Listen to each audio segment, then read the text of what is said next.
South Africa ngibingelele yonke indawo la ufinyelela khona njengamanje ivideo lokhulumayo ufohla otholakala kwinombolo ka-076 026 5726 enye inamba 064 8473 110.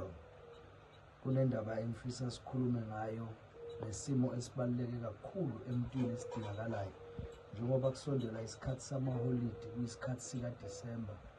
Abantu bazilungiselela ukuyohlangana nemindeni yabo, baye emakhaya, abanye bayobona izihlobo zabo kade bazigcina bebasey'ndaweni zokusebenza ngokwahlukahlukana.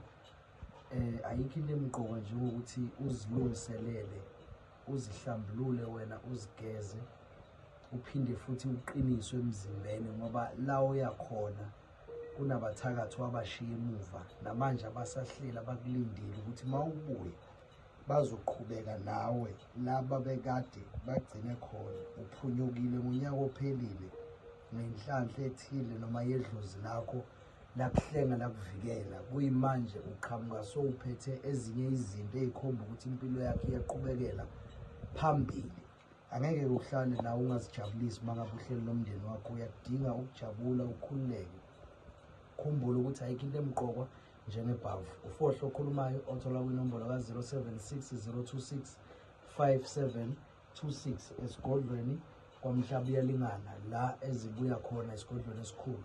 Kubantu abafuna ukuqiniswa, kubantu abafuna ukugezwa, kubantu abafuna ukulwiswa nabathakathi ababamise kabe ey'ntweni abazenzakho.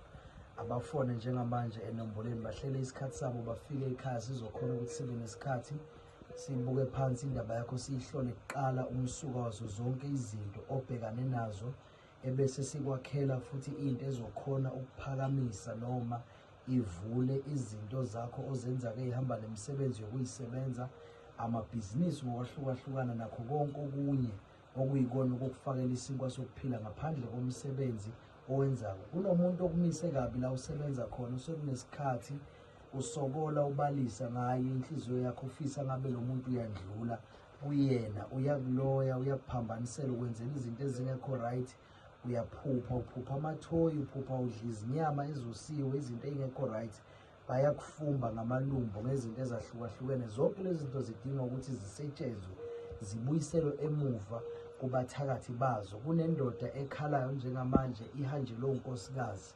iyakhala ibuka le video njengamanje, inhliziyo yayo ibuhlungu. Usujwayele ukuthi mawuvuka ekuseni wenzelwa yonke into iza malula, so usele manje uyindoda, umfazi akasekho ekhaya.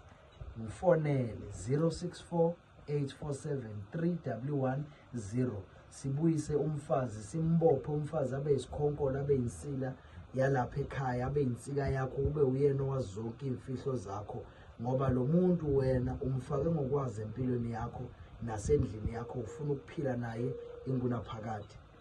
Ngiyacela kulo December asifune umuntu okuzothiwa soxabene nomndeni, kuhlukene kungasavalelisenwe, uhanjwe sekuxatshwana, kuhanjwe sekuliwe. Zilungise, qhamuka ube uswidi omnandi, ugezekile, uqinile. Abakuxhawulayo ngey'taputapu zey'chitha, ungavuma uxhawulelo lonke uqukaba olukhona. 064 847 3110 ejozini la ngitholakala khona esigodlweni kwaMhlaba Iyalingana. Ufohla lo okhulumayo. Amadoda anesibindi ayalwazi udaba, asithwaleni madoda. Amen.